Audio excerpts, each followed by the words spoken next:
Bonsoir à toutes, bonsoir à tous et bienvenue dans votre grand journal de ce lundi 29 mai sur Martinique la Première. À la une, ce soir, un lundi de Pentecôte en Martinique avec la tradition culinaire du matoutou respectée cette année encore sur les plages de l'île.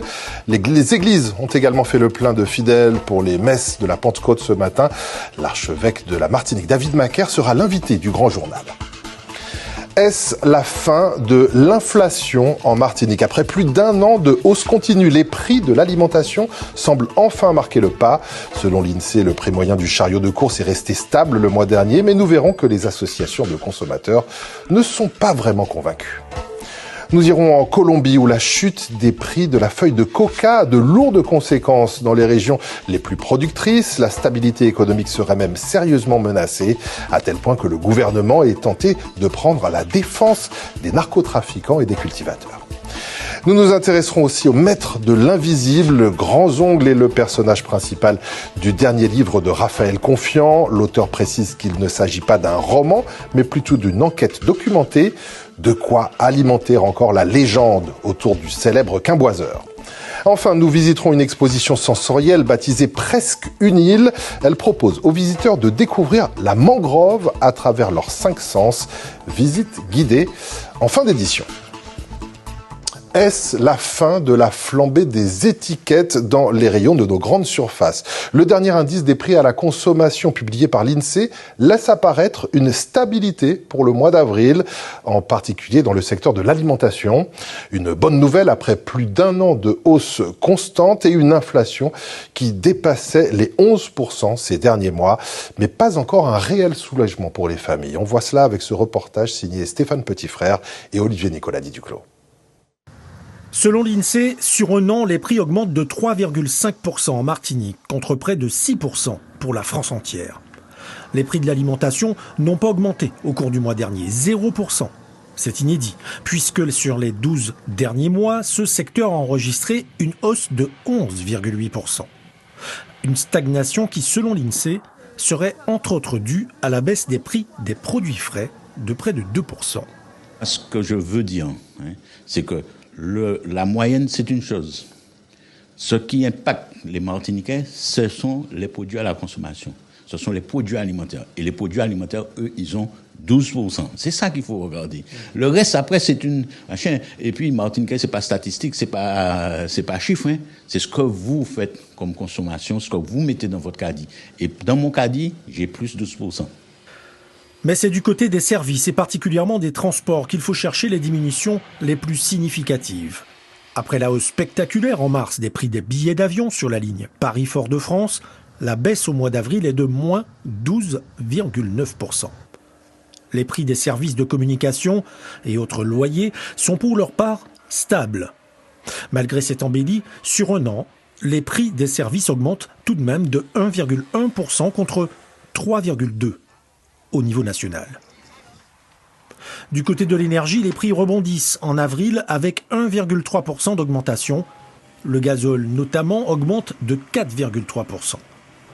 Sur l'année entière, les prix administrés de l'énergie augmentent de seulement 0,4% en Martinique, soit 15 fois moins que pour la France entière. Consommation toujours en matière de téléphonie mobile. Orange conserve la tête du palmarès des opérateurs aux Antilles et en Guyane. C'est le plus cher, mais aussi et surtout le plus fiable, selon l'ARCEP, l'autorité de régulation des communications électroniques, qui vient donc de publier son bilan annuel pour la région. On voit cela avec Caroline Antich-Martin.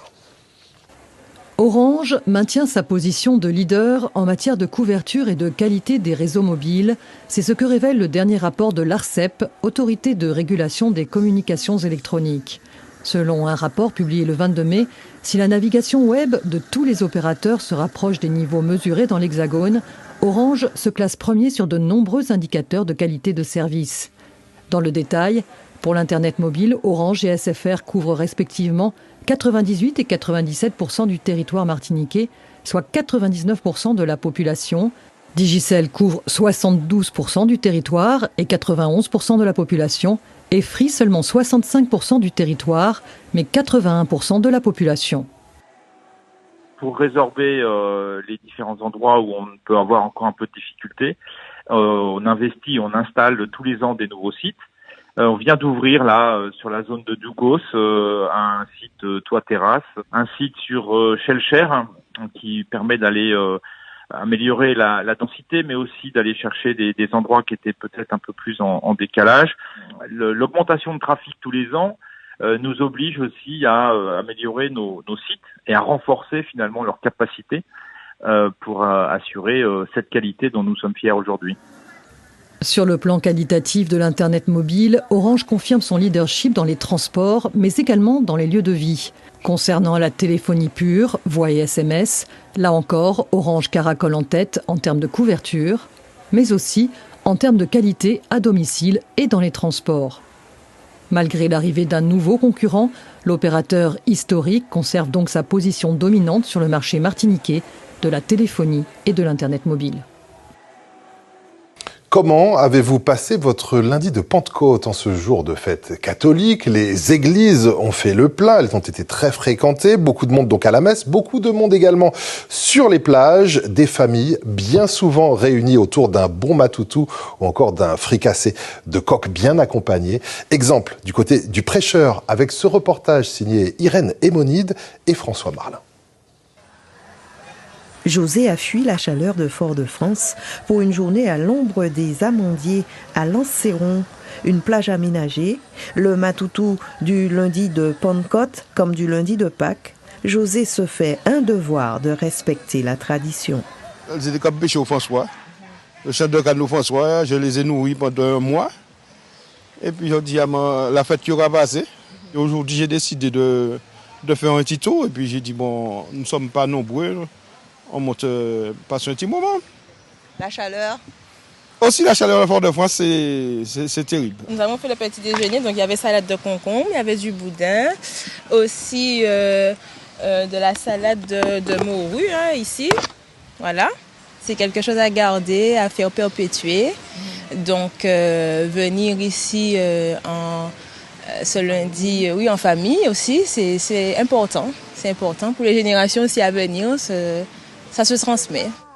Pas de crabe pour la famille de Valérie, ce sera du poulet.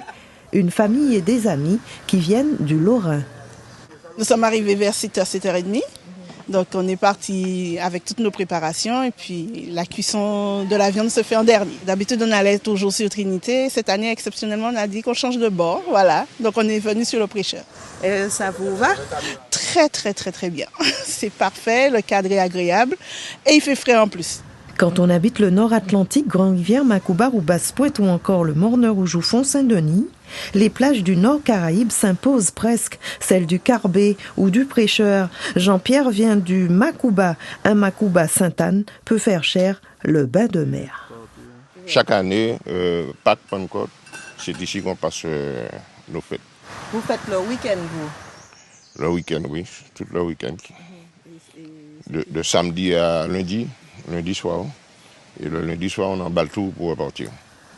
Un lundi de Pentecôte, l'occasion également de partager quelques coulirous au fouilles d'un coup de scène matinal au Carbet. Et pour cette Pentecôte, un invité, David Macaire, l'archevêque de la Martinique, qui va aussi donc nous parler de son livre « Lettres d'encouragement aux hommes ». Bonsoir David Macaire. Bonsoir à tous. D'abord, pour commencer, je voudrais qu'on revienne quelques secondes sur la signification de cette fête de la Pentecôte. C'est l'une des fêtes chrétiennes les plus importantes, qui a lieu donc 50 jours après Pâques. C'est le terme d'ailleurs, Pentecôte ça veut dire 50, tout simplement. Une bonne fête, c'est une tradition culinaire. Donc, ça, on l'a vu, c'est respecté. Voilà, un lieu où, par exemple, la famille, et puis, évidemment, une dimension spirituelle, c'est la descente de l'Esprit Saint, c'est la naissance de l'Église, c'est le moment où ces 120 personnes qui étaient rassemblées après la mort de Jésus et sa résurrection, qui avaient un peu peur, et puis voilà, brusquement, ils sont partis dans le monde entier. Un événement historique assez marquant.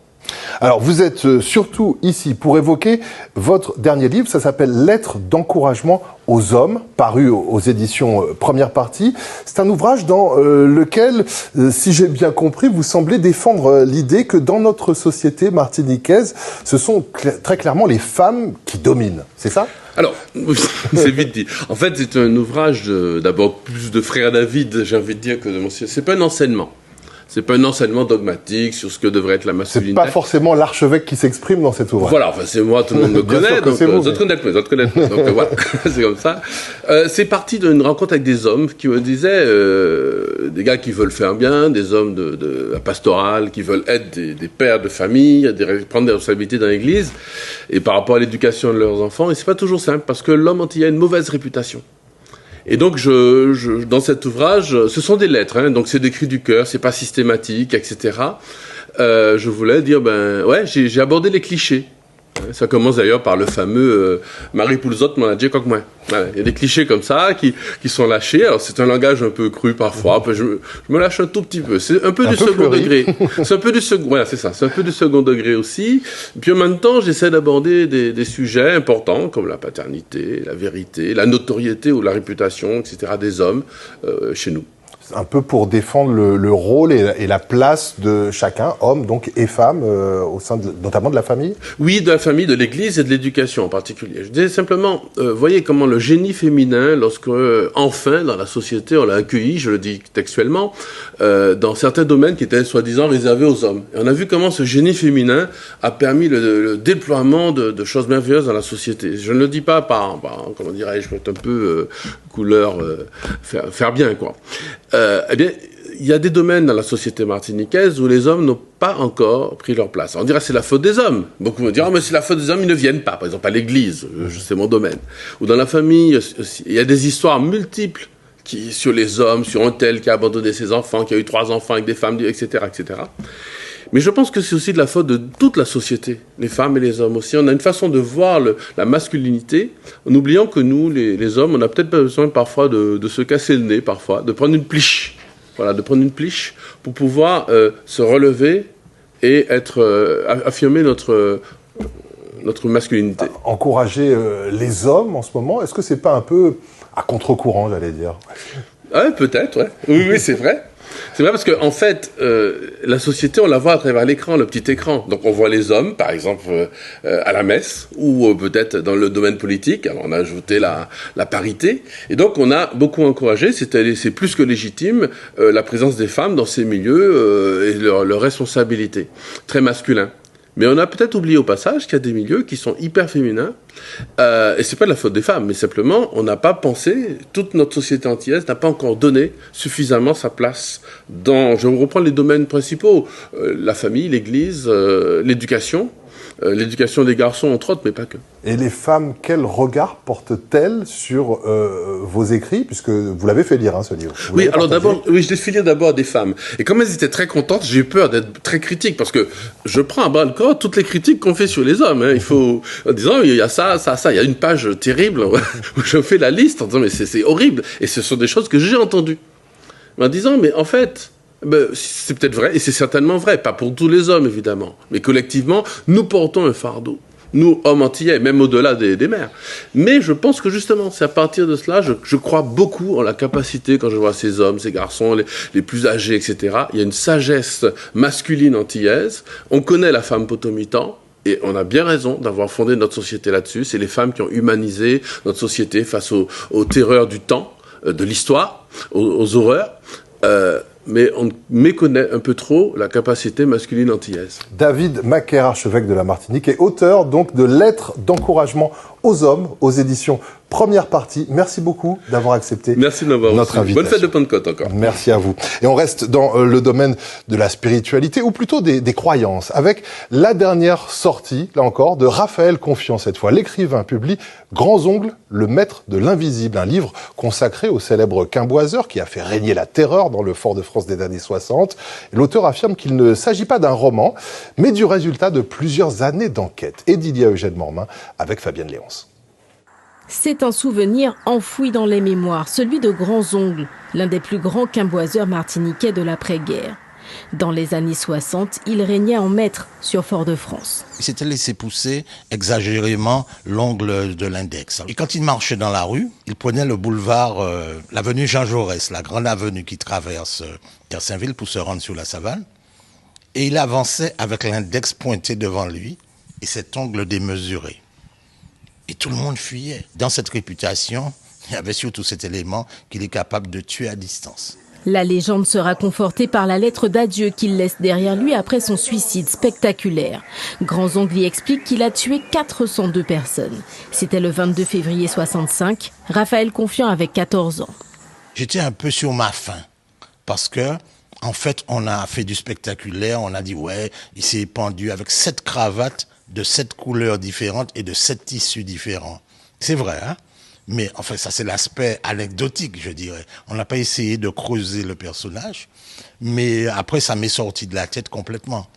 Et dans ma quête de l'imaginaire créole, au bout d'un moment, il est revenu. Donc, dans plusieurs de mes romans, il apparaît comme personnage secondaire. Pour aller plus loin, l'auteur s'engage dans une vaste enquête à travers les rues de Fort-de-France, à la rencontre de ceux qui ont côtoyé le Quimboiseur. Je regrette que le Covid m'ait empêché d'avoir rencontré quelqu'un qui m'a raconté quelque chose d'extraordinaire. Un jour, un enfant, turbulent, s'est dit, qui est Grandzongle? Et ça m'a pas permis ici. Il est resté devant Grandzongle et il défiait Grandzongle. Un petit gamin, quoi, de 10 ans. Grandzongle a allongé son index et l'enfant a perdu la voix. Quand je dis perdu la voix, c'est pas qu'il s'est tu. Il n'a jamais plus reparlé. Mais le monstre ne serait pas celui qu'on croit. Au fil des pages, il se révèle dans toute son humanité, sa fragilité, mais aussi son anticonformisme, engagé contre son gré dans un processus de résistance. Derrière les pratiques magiques créoles, il y a toute l'histoire des religions africaines qui ont été brimées, empêchées, interdites et qui ont dégénéré en sorcellerie. Quelqu'un comme Grandzongle, sans s'en rendre compte sans doute, le fait qu'il soit un quimboiseur face à la grande église apostolique, catholique et romaine, c'est déjà un défi face au système en place. Parce que l'église catholique, bien sûr, pour elle, Grandzongle, c'est la créature de Satan. Une enquête, une autobiographie imaginée.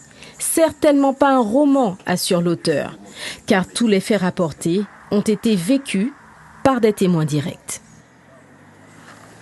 Allez, on prend maintenant la direction de la Colombie, où la culture de la coca ne ferait plus autant recette. Les principales régions cocaïeras du premier producteur mondial de cocaïne subissent en effet les conséquences de la chute du prix de la matière première, résultat du retrait de plusieurs narcotrafiquants, mais aussi de la montée en puissance de nouvelles drogues comme le fentanyl, un phénomène totalement inattendu dans le pays. Explication, Kelly Babo.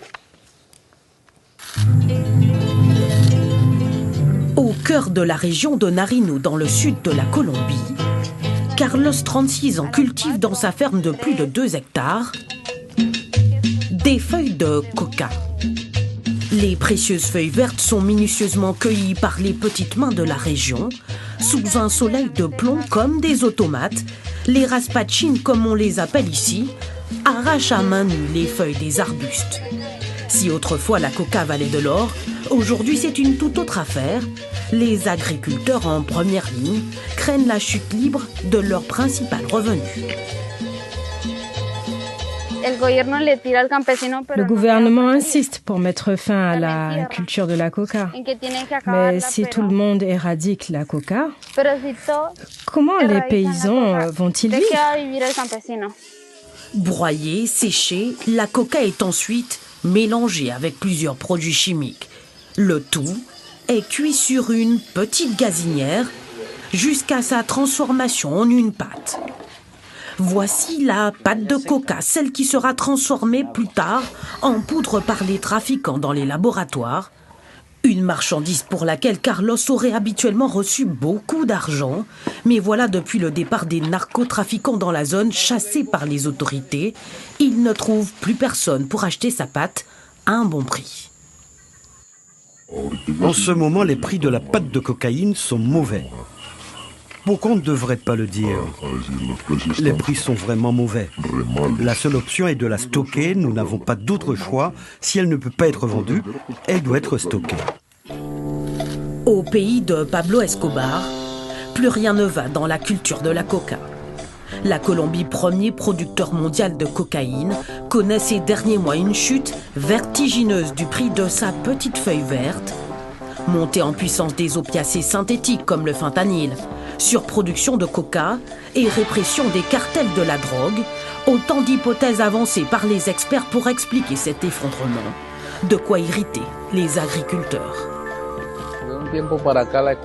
Depuis un certain temps, l'économie de la coca est en déclin. À l'heure actuelle, la culture de la coca ne rapporte presque rien. Et même si tout ce qui gravite autour de cette économie reste illégal, le président Gustavo Petro se pose en défenseur des petits paysans qu'il voit avant tout comme des victimes du trafic international et des narcos. Car les revenus de plus de 200 000 familles dépendent de cette culture. Il y a 2 ans, la Colombie avait battu le record du nombre d'hectares plantés en coca. Et une petite question de sémantique à présent. Faut-il définitivement bannir le terme de métropole lorsque l'on parle de la France hexagonale? S'il est entré dans le vocabulaire courant, ce mot a une connotation coloniale certaine. Voyons cela avec Antoine Defive. J'imagine parfois, sans le vouloir, les collègues ici, par habitude, emploient le terme métropole. Je vous propose un terme beaucoup plus neutre, beaucoup plus géométrique, hexagone. Ce n'est pas un cours de français, mais une piqûre de rappel sur les bancs de l'Assemblée. Pour la première fois, les députés acceptent à l'unanimité d'employer le terme hexagone plutôt que métropole. Si pour l'instant, la mesure ne vaut que pour la loi de planification militaire, le terme tend à disparaître progressivement du vocabulaire. J'ai demandé à ce que plus aucun écrivain ne puisse employer le terme métropole par rapport aux Outre-mer quand il parle des Outre-mer. Le terme métropole est utilisé de façon assez courante et sans, pour beaucoup, prendre conscience de la charge émotionnelle et de la charge coloniale qu'il recoupe. Le mot métropole renvoie à un centre et induit une forme de domination sur les Outre-mer. Pour s'en rendre compte, il suffit de jeter un œil au dictionnaire. La métropole est un État considéré par rapport à ses colonies, à ses territoires extérieurs. Utiliser métropole en 2023 peut donc paraître désuet alors que l'empire colonial n'existe plus depuis 1946. Pendant que l'actualité voit les territoires d'outre-mer réaffirmer leur identité, l'heure est à décoloniser la sémantique. Les mots ont un impact extrêmement fort parce qu'ils nous orientent sur la manière de voir, sur la manière dont on nous voit, et ne plus accepter le mot métropole, c'est peut-être aller déjà dans le sens de se s'auto-centrer, de sentir qu'on n'est pas toujours à l'autre bout du monde, la périphérie de quelque chose. La réflexion se pose aussi pour le terme outre-mer ou comment désigner ces territoires faisant partie intégrante de l'archipel France. Allez, parlons sport avec l'excellent départ des handballeuses de l'Arsenal du Robert au championnat de France. C'est à Créteil, en région parisienne. Elles se sont confortablement imposées aujourd'hui face aux Tamponaises de la Réunion. Résumé de la rencontre avec Christophe Arnorin et Olivier Géo-Le-Thor. C'était une finale avant l'heure, face à face, la Tamponnaise de la Réunion en bleu et l'Arsenal de la Martinique en blanc et orange. Comme un présage, c'est la Robertine Stéphanie Gibon qui ouvre le score. Très vite, les Réunionnaises répliquent, réduisent le score, égalisent et prennent l'avantage. Une domination de courte durée, car la capitaine Emmeline Tell sonne la charge et relance des Robertines bouillonnantes. C'est une déferlante de buts qui permet à l'Arsenal de mener à la pause. On a manqué un peu de fraîcheur physique, c'est ça, donc un peu de rotation sur le banc, voilà quoi. De retour des vestiaires, l'Arsenal sort l'artillerie et prend le large aux tables d'affichage. Un écart qui s'explique aussi par une très bonne ligne de défense et une gardienne au top de sa forme. J'ai une défense qui était parfaite. Il y a des choses à régler, c'est vrai, parce qu'on prend des buts qu'on doit éviter. Mais la défense a été dure. On va dire qu'on a rencontré une équipe de la Réunion qui était prête à en découdre. On est une équipe combative et on savait que ça allait être dur. Comme le disait notre président et l'entraîneur, c'était une finale avant l'heure. C'était qui tout double aujourd'hui, donc il fallait gagner. On n'avait pas le choix. Dans les dernières minutes, les Robertines font définitivement le break et s'imposent avec la manière 21-16 et prennent une sérieuse option sur la finale ultramarine 2023. Et la compétition se poursuit à Créteil. Allez, maintenant un avant-goût de la grande soirée musicale proposée ce soir sur le domaine de l'Oasis à Rivière-Salée. Belle brochette d'artistes se produit sur scène, de Dédé Saint-Prix à Jean-Claude Némron en passant par Akio, avant le concert de la superstar sénégalaise Youssou N'Dour, ce sera peu après 21h. Et c'est le groupe Kabiche, comme vous voyez sur ces images, et sa cinquantaine de musiciens. Ils ont ouvert donc les festivités, ambiance captée par Fabienne Léonce. Bon. Allez, une exposition maintenant, presque une île, une exposition sensorielle, c'est son titre. Elle est visible en ce moment au Morne Cabri, au Lamentin, et elle propose donc aux visiteurs de découvrir la mangrove à travers leurs 5 sens. Visite guidée avec Delphine Bess et Thierry Saucan. Au détour des sentiers de Morne Cabri, d'étranges installations intriguent les promeneurs. Celle-ci fait appel à l'ouïe. C'est l'un des 5 sens mis en scène par les artistes.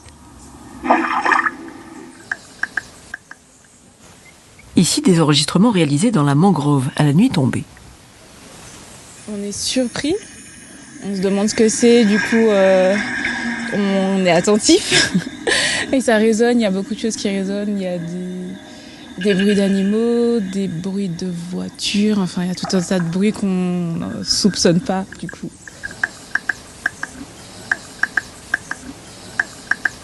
Là où on s'imaginait peut-être entendre uniquement des sons des différentes espèces, il y avait aussi pas mal de sons liés à l'activité humaine, puisque là on est quand même dans une trajectoire où il y a les avions, la rocade, la raffinerie à côté. C'est de faire un composé de ce qu'on peut entendre au fil des heures, avec une démarche créative derrière pour amener aussi l'auditeur dans une autre dimension qui est un petit peu à un moment donné onirique, un peu mystique.